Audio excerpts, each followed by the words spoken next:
जय हरी. श्री संत जनाबाई चरित्र. जनीवर आला चोरीचा आळ. एके दिवशी जनाबाई नेहमीप्रमाणे काम करीत असताना तिला असह्य वाटत होते.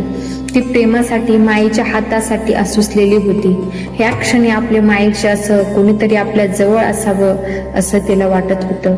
पण तिच्यावर प्रेम करण्यासाठी, तिच्या पाठीवरून प्रेमाने हात फिरवण्यासाठी तिचे माता पिता तिच्या जवळ नव्हते. परंतु ज्या पांडुरंगाच्या रूपात तिला आपल्या माता पित्यांचे दर्शन होत असे, असा तिचा मायबाप पांडुरंग तर तिच्या अंतकरणापासून मारलेल्या हाकेला ओ देऊन धावत येईल असा तिचा विश्वास होता. म्हणून तिने पांडुरंगाची प्रार्थना केली. शिंगल्या बाह्या आता येऊन या लावी हाता, तू माझे ओ माहेर काय म्हणतोस अंतर, ओवाळूने मी पाया जीवे भावे पंढरी राया, धर्मतात धर्मलेकी म्हणे जणी हे बिलोकी. तिच्या हाकेमुळे इतकी व्याकुता होती की ती पांडुरंगाच्या अंतकरणाला जाऊन भिडली. पांडुरंग धावतच जनाबाईला भेटण्यासाठी दामाशेट्टीच्या वाड्यातील ज्या खोलीत जनाबाई दळणकांड करत बसली होती त्या ठिकाणी आला. ते वेळ रात्रीची होती. प्रत्यक्ष पांडुरंगाला पाहून जनाबाईचे देहभान हरपले. म्हणून तर म्हणतात, तुझं पाहता विठ्ठला देहभान हरपला. तिने मनोभावे हात जोडून विठ्ठलाला नमस्कार केला. तिला आशीर्वाद देऊन पांडुरंग तिच्या शेजारी बसला व तिला दहन काढण्यात मदत करू लागला. एकीकडे काम करता पांडुरंग जनाबाईशी गप्पा गोष्टी करत होता. काम पूर्ण होताच दोघेही तेच जात्यावर डोके ठेवून झोपी गेले. सकाळ झाल्यावर पांडुरंग घाईघाईने देवळात जाण्यासाठी निघाला. कारण सकाळी लवकरच मंदिरातील पुजारी पांडुरंगाची पूजा करण्यासाठी मंदिरात येत असे. अशा वेळी जर देव्हाऱ्यात त्याला मूर्ती दिसली नसती तर त्याने गावभर आरडाओरडा केला असता. म्हणून पांडुरंग घाईघाईत निघाला. पण त्या घाईमुळे त्याच्या गळ्यातील पदक जनाबाई झोपली होती तिथे पडले. नेहमी परंप्रमाणे मंदिरातील पुजारी पूजा करण्यासाठी देवळात आला.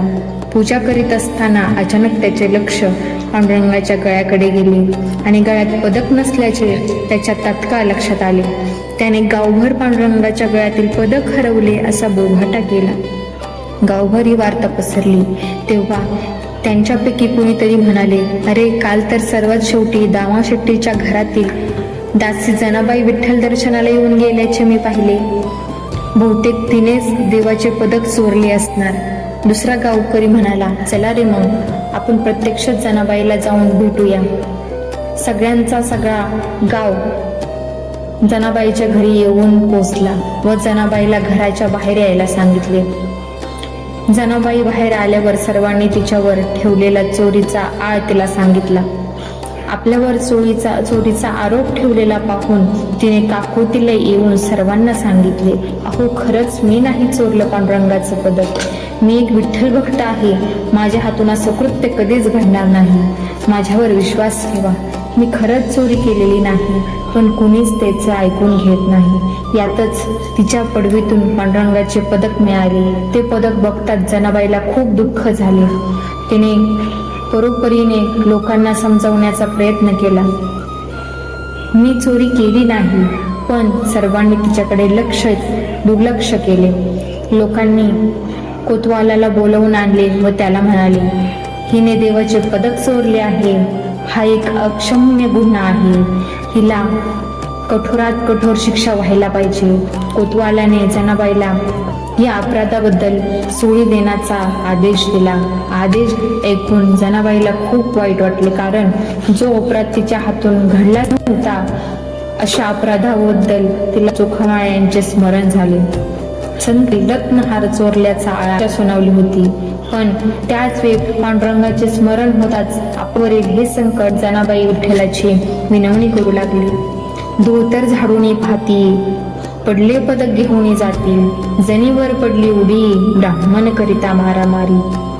धाविन्नले 40 गडी, जनीवर पडली उडी, दंडी लाविल्या काढण्या, विठोबा धाव रे धावण्या, विठोबा धाव रे धावण्या. जनाबाईला सोळी देण्यासाठी नेण्यात आले त्यावेळेस सतत तिच्या मुखावाटे विठ्ठलाचा नामघोष चालला होता. परमेश्वर नेहमीच आपल्या भक्तांचे सर्व संकटातून रक्षण करतो. त्याचप्रमाणे जनाबाईच्या मदतीसाठीही पांडुरंग धावून आला. त्याच वेळी सुळेचं पाणी झालं.